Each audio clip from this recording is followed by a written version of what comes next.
Sometimes the people who know you best see your dreams as nothing but punchlines.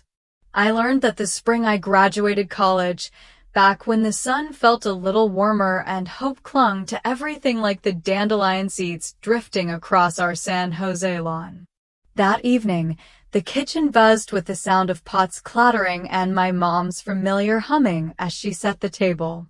Graduation photos, framed in mismatched wood, lined the yellowing walls, Emily in her cap and gown, Ryan at his banking internship, and a blurry photo of me from high school, tucked into the edge of a mirror. The scent of meatloaf drifted through the house, rich and steady, so tied to my childhood I could almost believe nothing ever changed. We sat, as we always did, around the old oak table.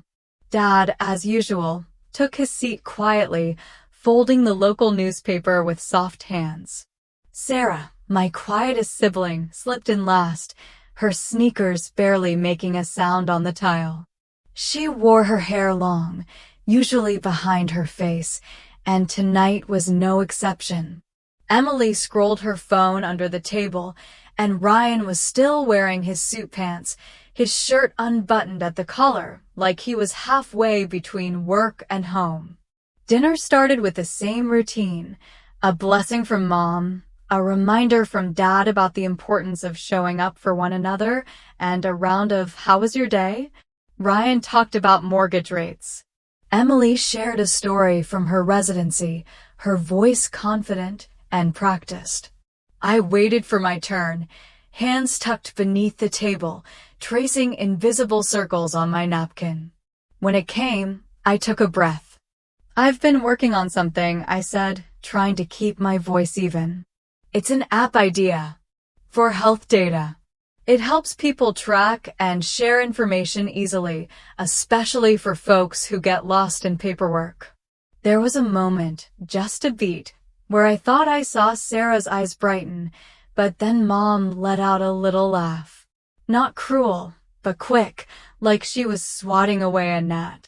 "Oh, Lexi, always dreaming. That's cute." She slid the mashed potatoes toward Emily. "You know, these things are nice, but they're not real jobs, honey. You need something steady." Ryan smirked. "Let me know when you can pay rent with an idea." Emily grinned. "Maybe you'll invent something I can use at the hospital, once it's FDA approved in, 10 years? Dad just cleared his throat. "Ambition's good, but life's hard, Lex." The conversation slipped on, veering to Emily's next rotation and Ryan's new account at the bank. I shrank a little in my chair, watching the sunlight catch dust motes over the countertop, feeling that old, familiar sense of being a background character in my own family. But as plates cleared and conversation thinned, Sarah nudged my foot beneath the table. When I glanced over, she gave me a shy smile and mouthed, "I think it's cool." She didn't say it loud enough for anyone else to hear, and for that I was grateful. After dinner, I found myself in the backyard, picking at the dandelions poking through the grass. The evening air was still warm, carrying the faint scent of cut grass and something sweet from the neighbor's lemon tree. I used to make wishes on dandelions when I was a kid, back when the world felt wide open and every little thing seemed possible. These days, I kept my wishes to myself. I drifted into the garage, where Dad's old tools hung neatly along pegboards. My first science fair ribbon was still tacked above the workbench, a dusty memory of a time when curiosity was something to celebrate, not caution against. Later, as the house quieted, I retreated to my room. I opened my battered calculus notebook, flipping past equations and problem sets to blank pages in the back, where I'd started doodling wireframes for my app. A patient dashboard, a button for reminders, a way to link family members, just rough sketches, but they made me feel alive in a way nothing else did. I pulled out my laptop, heart thumping. I typed Tech Accelerator San Francisco 2015 into the search bar, feeling like I was doing something both daring and a little bit reckless. Pitch Week, an open call for young founders. Deadline, midnight tonight. With trembling hands, I filled out the application, describing my idea as best I could in 100 words or less. What motivates you? The form asked. I paused, staring at the blinking cursor. It wasn't easy to say, not really. Maybe I wanted to prove I could do something meaningful, or maybe I just wanted to be seen. I wrote, I believe technology can help people care for themselves and each other. I want to build tools that make life a little easier. It sounded small, but it was true. I hit submit. The confirmation page loaded slowly, my reflection hovering in the glass. For a moment, I wondered if my family was right. Maybe I was just chasing shadows. But there was a flicker inside me that wouldn't go out. Before bed, I journaled the question that haunted me. Do I dare? Or is everyone right about me? Sometimes I wished I could borrow just a fraction of Emily's confidence, or Ryan's certainty, or Mom's practicality. But the only thing I could rely on was that restless push to try, even when the odds were long. The weeks that followed were filled with quiet waiting, checking my email on the walk home from campus, rereading my application, and trying not to imagine the letdown. I kept up the routine: family dinners, Dad's garage projects, Sarah's whispered encouragements, Emily's teasing, Mom's steady reminders to think about the future. Sometimes I'd catch the scent of meatloaf in a cafeteria and find myself back at that table, a little girl with big dreams. Then, one rainy Thursday, an email landed in my inbox. Congratulations! You've been selected for Pitch Week San Francisco. I stared at the screen, half convinced I'd misread it, then laughed out loud, startling Sarah, who peeked around my door. It's good news, she whispered. I nodded, eyes shining. Yeah, my first yes. For the first time, it felt like maybe, just maybe, the world had a place for me after all. But the question lingered. Would my family understand, or was this a leap I'd have to make on my own? Dreams look different in the cold morning light of a city that doesn't know your name. That first autumn in San Francisco, I woke most days to fog pressing against my window and the sound of the bakery downstairs clattering open. I traded the familiar hum of San Jose's sprinkler systems for car horns and the heavy scent of sourdough. In a city built for strivers, my small dreams felt as fragile as the croissants cooling below. Pitch Week came fast, a blur of caffeine and nerves. The event was held in a glass-walled hall full of hopeful faces and even brighter ideas.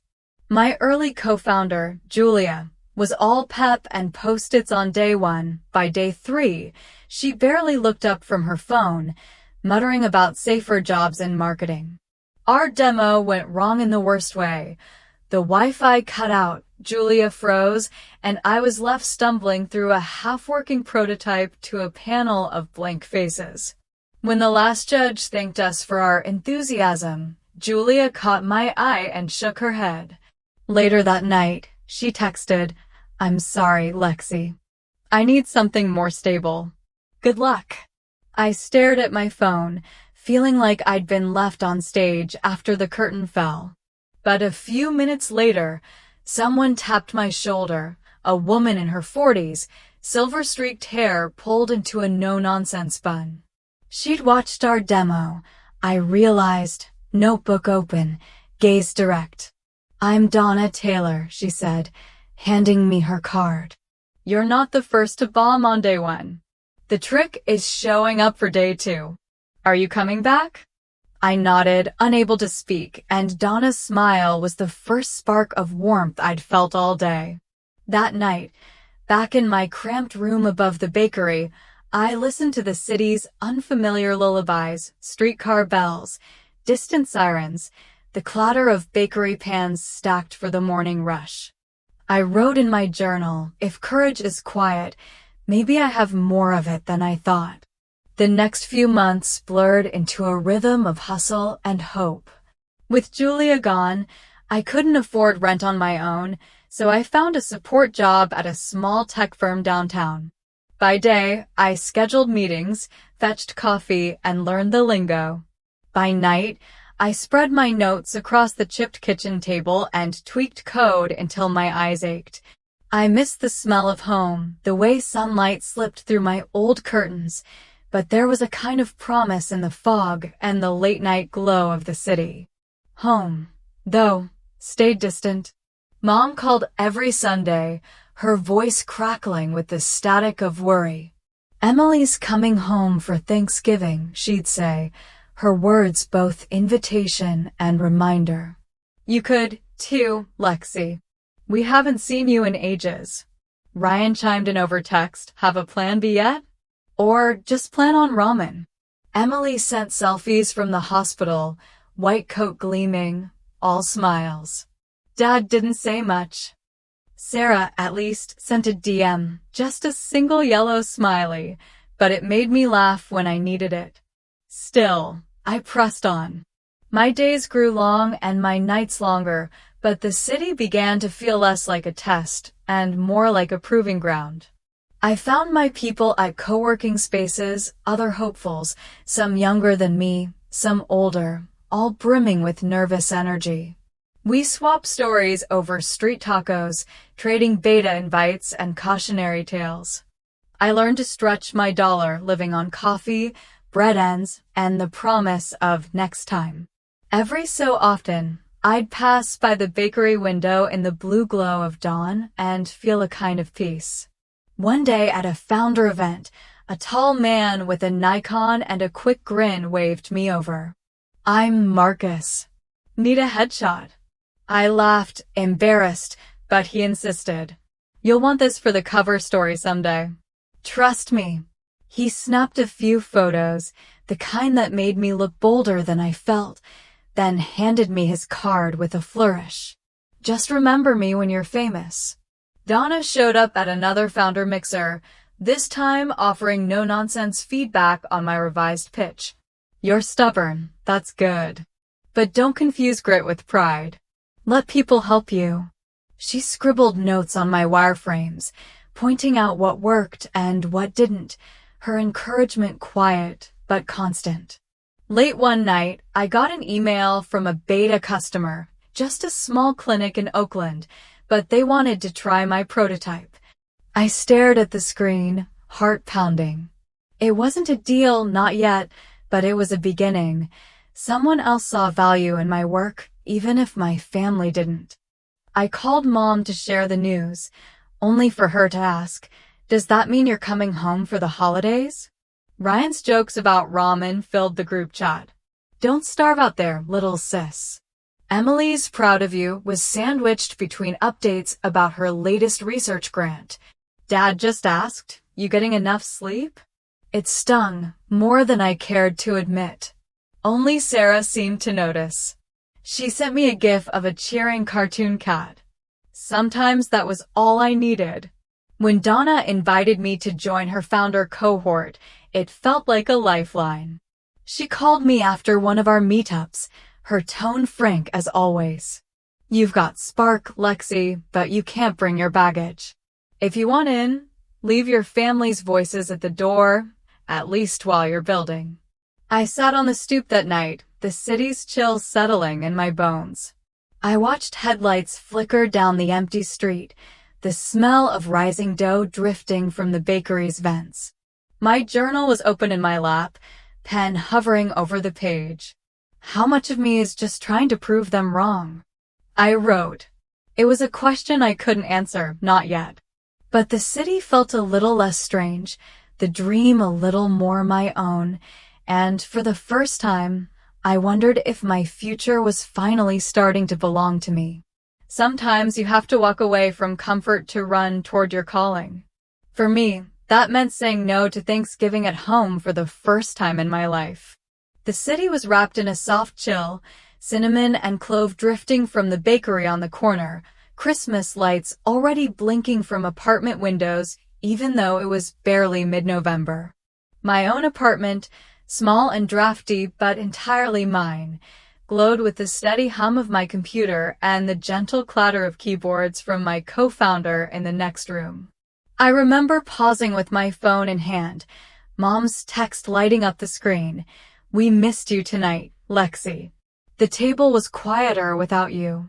I could picture the scene: Emily passing the stuffing, Ryan teasing Sarah, Dad carving the turkey with his old, worn apron tied around his waist. There was probably a place set for me out of habit, but I wasn't there. Instead, I was hunched over my laptop, prepping a product demo for an investor whose name I'd only ever seen in Forbes. The city outside was a quiet rush, cabs honking, laughter from a bar below, the distant echo of the BART train. Donna was relentless but fair, guiding me through slide after slide. She'd show up late with burnt coffee and advice that stung in the best way. "You're not selling features, Lexi. You're selling vision. Don't just tell them what you built, show them what they can't live without." I listened, rewrote, rehearsed. Donna would smirk when I got something right, raise an eyebrow when I didn't, and always end with, "You ready to change the world or just keep tinkering?" When the day of the pitch arrived, I barely slept. I wore my best blazer, bought secondhand, pressed within an inch of its life, and rode the Muni with a notebook full of talking points and a stomach full of butterflies. The boardroom was glass and chrome, sunlight slanting across the table. The investors' faces were unreadable, except for one who drummed his fingers and kept checking his watch. But I made it through, my voice steady, my vision clear. When the lead partner leaned in and said, "I'm interested. Let's talk next steps," I felt something catch fire inside me. Afterwards, I texted Mom, expecting maybe a little pride or at least a thumbs up. Instead, I got a photo, the family all around the Thanksgiving table, plates piled high, faces rosy from laughter. Emily's caption read, "Guess who's missing?" Ryan added, "Bring pie next year, CEO." I stared at the picture for a long time. Even Sarah, normally quiet, was front and center, her arm draped around Dad. I tried not to feel the ache, but it settled deep. The next day, I woke to a knock at my door, a battered package with Sarah's handwriting, postmarked from San Jose. Inside was my old Lucky Charm, a faded rubber bracelet from high school, the kind you get for free at a track meet. There was a sticky note in Sarah's careful print. "You got this." I wore the bracelet to the next meetup and every hackathon after. San Francisco's startup scene became my world, a universe of quirky baristas who remembered my order: double shot, oat milk, extra optimism, friendly rivals who became late-night allies, and endless hackathons fueled by cold pizza and ambition. There was a language to it all: pitch decks, burn rate, growth hacking. Let's circle back. Sometimes I miss the slower rhythms of home, the way my mom used to tuck a note into my lunch, or Dad's patient advice in the garage. But there was no time to look back. Marcus, the photographer I'd met at the founder event, emailed me, "TechCrunch is running a feature on young founders. You in?" I almost dropped my phone. We met in a noisy cafe in the Mission, the smell of cinnamon rolls mingling with fresh ink and coffee grounds.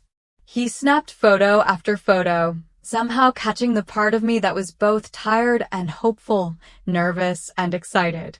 "You look like you finally believe it," he said, reviewing the shots on his screen. "You should." The article came out a week later, Young Founders to Watch. My name in bold, my face front and center. My team brought in donuts and decorated my desk with sticky notes that read, "Lexi for President." For a moment, I felt seen in a way I never had before. The glow lasted all afternoon. But in the family group chat, silence. Not even a nice work from Emily or a joke from Ryan. Mom sent her usual check-in about eating enough greens.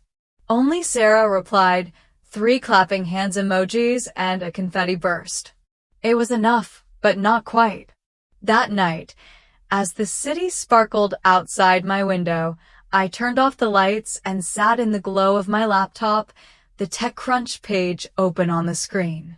The only sound was the hum of my fridge and the soft whir of traffic below. I scrolled through the article, reading the lines about grit and vision, and wondered if my family would ever really see me beyond the punchlines and the absence at the table.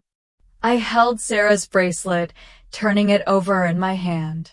The apartment felt both full and empty, aglow with possibility, but quiet with longing. I found myself wishing they could see what I was building, not just the product, but the life, the self, the spark that was finally catching.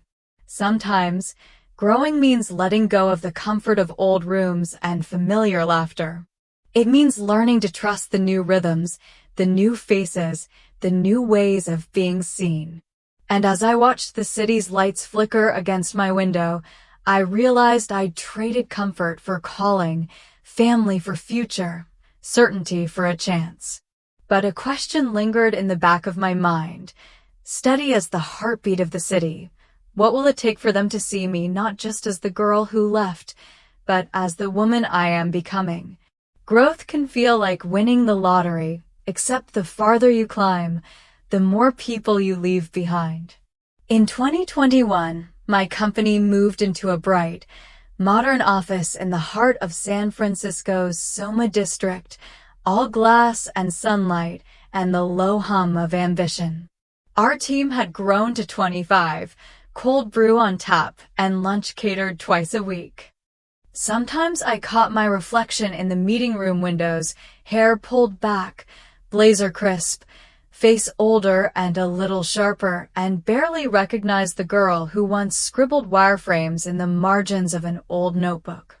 That spring, we landed a major partnership with a national health system.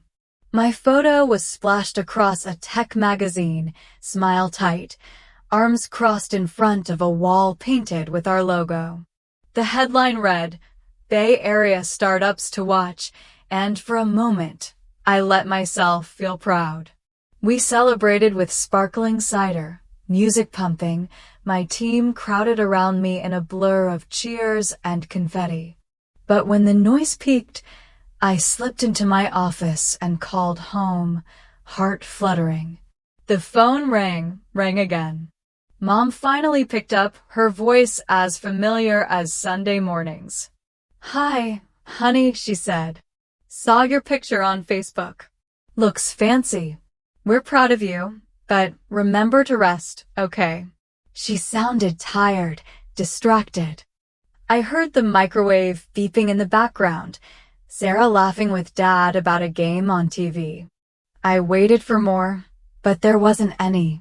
Emily's flying to a medical conference next week. Ryan's up for a promotion. We're busy, but we love you. The call ended, and I stared at my phone, thumb hovering over the group chat, wondering if my news would land at all. Donna noticed before I said a word. She always did. One afternoon, after a marathon investor lunch, she called me into her office. She pushed a tiny potted bonsai across her desk. For you, she said. A startup's a lot like this tree. Looks fragile, but with the right care, it bends, doesn't break. Just don't forget to water yourself, too. I turned the pot in my hands, studying the small green leaves, the careful pruning, the roots that clung to soil in a shallow dish. Something in me softened. Donna's way wasn't tender, but it was real. Work kept me busy. 12-hour days bled into weekends. My calendar overflowed with all-hands meetings, code reviews, founder dinners where I shook hands and told the same story again and again. Sometimes on rainy nights, I'd stand by the floor-to-ceiling windows and watch the city lights blur, my own reflection staring back. The higher we climbed, the lonelier it felt at the top. Sarah visited for the first time that summer. She showed up at the office in a yellow sundress, carrying a foil-wrapped tray of homemade lemon bars, a recipe from Grandma. My teammates greeted her with easy warmth, filling the kitchen with laughter and stories. That evening, we sat on my tiny balcony, the city buzzing below, rain clouds curling around the Bay Bridge. We ate lemon bars and swapped memories, childhood summers at the lake, the time Sarah broke Mom's favorite mug, and I took the blame. For the first time in years, I laughed until my sides ached and let myself cry. Just a little. Do you ever miss it? Sarah asked, her eyes gentle. The old house, the way things were? Every day, I said, voice soft. But I wouldn't go back, not now. I've built too much here. Still, it's hard not to wish it could all fit together. She squeezed my hand. Maybe it does, just not the way we pictured. The next morning, the group chat buzzed, Emily sharing news of a research award, Ryan's face in a new office portrait. My magazine cover faded in the feed, my milestone outshined by theirs. Mom replied with a row of heart emojis for Emily, a thumbs up for Ryan, and only a take care of yourself, Lexi, for me. I tried not to let it sting, but it settled somewhere deep, the old ache that never fully healed. Marcus, now a fixture in our circle, stopped by for coffee one afternoon, camera slung around his neck. Heard you might be ringing the bell soon, he teased, snapping a candid shot of me and Sarah laughing over lemon bars. You look happy, he said, showing me the photo. Not just proud, happy. I tucked that moment away, proof that even in the noise, there were pockets of belonging. Days blurred into nights, quarters ended and began. My bonsai grew, new leaves curling against the glass of my office window. Sometimes, I'd catch Donna glancing at it as she passed, a small smile at the corner of her mouth. Then, late on a rainy Thursday, an envelope arrived at the office, official, heavy paper, my name embossed in gold. Inside, a formal invitation from Nasdaq. They wanted us to ring the bell. Our IPO was real. I stared at the invitation, my hands shaking. My team hooped, champagne corks popping, the office a riot of celebration. But later, alone at my apartment window, city lights flickering beyond the glass, I watched the rain streak the streets below and wondered, when would it be enough? When would they look at me and see more than distance, more than the girl who left? Or was this what growing up truly meant? Winning the lottery, but cashing it in alone? The bonsai, bathed in soft light, stood steady on my sill. I touched its leaves, feeling both the weight and grace of everything I'd built. Tomorrow, I'd tell my family the news. Tonight, I let myself feel it, pride and longing, side by side, like roots entwined beneath the surface. The moment you dream about sometimes arrives when you're too tired to celebrate. That's how it felt standing in the green room at Nasdaq headquarters, beneath the hum of fluorescent lights and the weight of everything I'd built. Spring rain streaked the windows, and even the view of Central Park couldn't quite slow my racing heart. My team buzzed around me, straightening lapels, fixing lipstick, checking phones for updates from the trading floor. I gripped the tiny silver pin on my blazer, my breath shallow, my mind running over every choice that brought me here. Donna stood quietly in the corner, calm as ever, her sharp eyes missing nothing. She moved toward me and gently fixed my collar, smoothing the fabric with the practiced hands of someone who's guided more than one nervous founder to the biggest moment of their life. Remember, Lexi, she murmured, this is yours.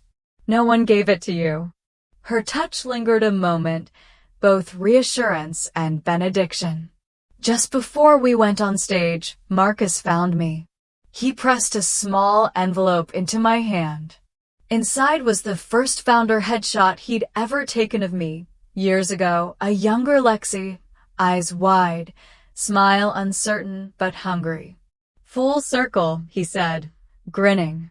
"Try not to trip over the red carpet." There was barely time to laugh before the stage manager herded us into the bright glare of cameras, blue tickers scrolling news of our company in endless loops above our heads. I looked down at my team, some grinning, some fighting back tears, all of us lit up by 100 flashes.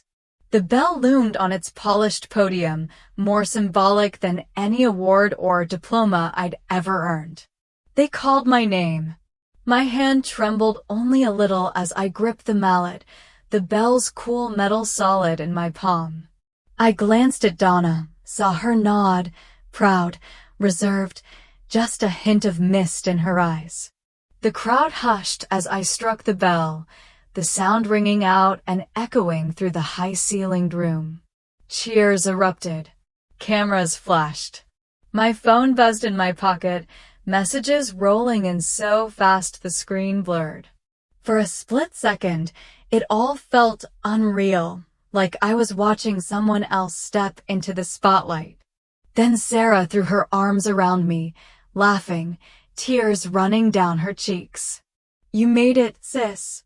Don't let anyone shrink you now," she whispered. I hugged her back hard, feeling the warmth of her pride, her belief in me since the beginning. We shuffled through a blur of handshakes, interviews, bouquets of lilies, and congratulatory balloons. My team took selfies in front of the Nasdaq sign. Donna stood to the side, a soft smile on her face, and Marcus snapped photos from every angle, capturing the awe and relief and exhaustion painted across us all. Backstage, I finally checked my phone. The family group chat was alive, dozens of texts, photos, videos of them gathered around the old oak table at home. On the cake in the center was scrawled, "Congrats Lexi," in blue frosting, a slice already missing, everyone waving at the phone's camera. Mom sent, "Wish you could see us cheering." "So proud, honey." Ryan and Emily raised plastic cups. My seat, though, sat empty, a plate and fork waiting, a little out of focus in the photo. For a moment, the ache cut through the noise, sharper than I expected. I watched the short video twice, Dad making a toast, Mom wiping away a tear, Sarah waving at the screen. It wasn't the scene I'd once pictured, them in the audience, clapping as I crossed a stage. But maybe, in their own way, they were trying to meet me halfway. I sent a selfie from the green room, holding up my Nasdaq badge, and typed, "Miss you all." "Thank you." The official after-party was a blur, handshakes from investors, flutes of champagne raised by strangers, flashes of blue and gold ticker lights. Marcus caught me staring out a window, the city shimmering below. "You look like you're seeing it for the first time," he said. "Maybe I am," I replied, voice thin but steady. That night, Sarah and I ordered room service, grilled cheese, fries, nothing fancy, and sat in the glow of Central Park city lights. We shared stories, old jokes, the comfortable silence that only comes from years of knowing each other's hearts. She squeezed my hand and said, "No matter what anyone says, you built this. Don't let them rewrite your story." Before bed, I changed out of my suit, set the headshot from Marcus on the desk, and opened my messages again. My fingers hovered over the group chat, unsure of what to say. Instead, I scrolled back to a voicemail from Donna, sent right before the ceremony. Her voice, steady and kind, filled the quiet room. "You built your own light, Lexi. Don't let anyone dim it. Not now, not ever." Standing at the window, I pressed my palm to the cold glass, watching the rain streak down, city humming far below. Joy and grief twined together, pride at how far I'd come, sorrow for the empty chair back home. Maybe that was the real lesson. Sometimes, You have to build your own applause and learn to stand in the light you make, even if the ones you love can only cheer you on from afar. Some rooms are empty by choice, not by accident, and sometimes that's healing. Early summer sunlight filtered through the windows of my new San Francisco apartment, painting soft gold lines across freshly painted walls. It smelled faintly of new beginnings, paint, lemon-scented cleaner, the last cardboard boxes stacked in the corner. For the first time in a long while, the space was all mine. No roommates, no startup equipment crowding the kitchen, no family photos not of my choosing. I stood in the middle of the living room, surrounded by silence, and breathed in the gentle hush. On the shelf above my desk, I placed the Nasdaq photo, me in that blue suit, ringing the bell, face split between disbelief and pride. Beside it, the IPO plaque gleamed, a quiet reminder of the years that had led me here. The bonsai from Donna, thriving now with new green shoots, took pride of place on the windowsill, its leaves catching the afternoon sun. I hung team pictures in a loose row, each one a memory: late-night pizza, launch day chaos, a rooftop toast under city lights. Moving, I discovered, is mostly deciding what to keep.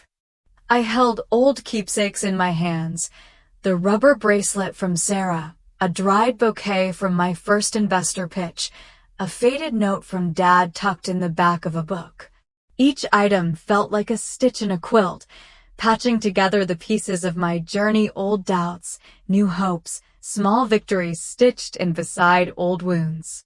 Sarah arrived with takeout from the cafe on the corner, carrying a paper bag that smelled of rosemary and garlic.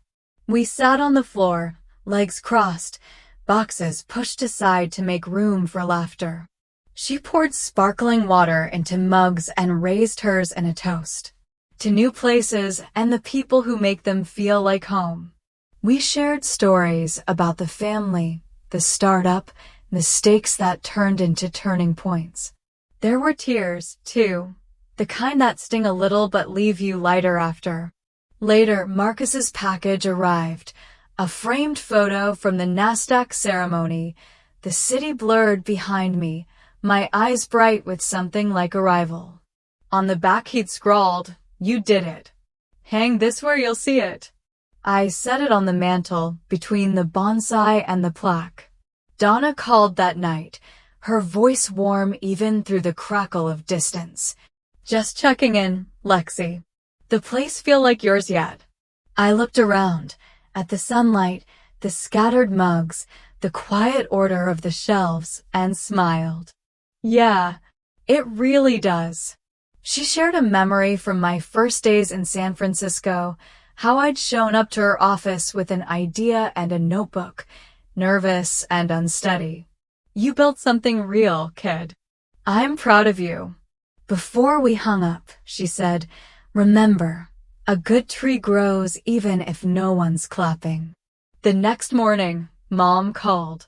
The conversation was easy, skimming across the surface. "How's the weather? How's work? Are you eating enough vegetables?" Before she hung up, her voice softened. "Maybe you'll come home for Thanksgiving this year?" It wasn't a demand, just a gentle question, an opening. I promised I'd think about it.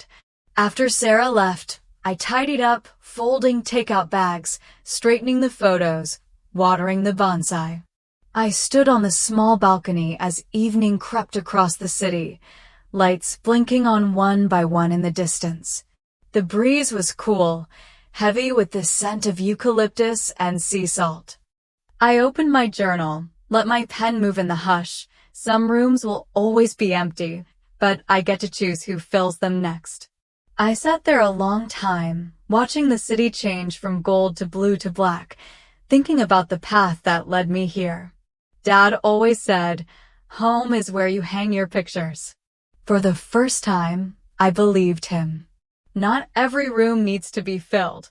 Sometimes, the quiet is a gift, a space where you can hear your own story echo back at you, strong and steady. As night deepened, I closed my journal and stepped back inside, a gentle sense of peace settling over me. Belonging, I realized, isn't handed to you. It's something you build, one photo, one friend, one honest conversation at a time. I looked out over the city lights, heart lighter, knowing that whatever happened next, this home and this life were truly, finally, my own. Sometimes, the quiet of my own home is the sweetest sound, a gentle reminder that we all get to choose what belonging means. Looking back, I see now that love is less about grand applause and more about the small, steady acts of caring for ourselves and each other. Life has taught me that the rooms we fill with kindness become our true family, no matter how many empty chairs remain.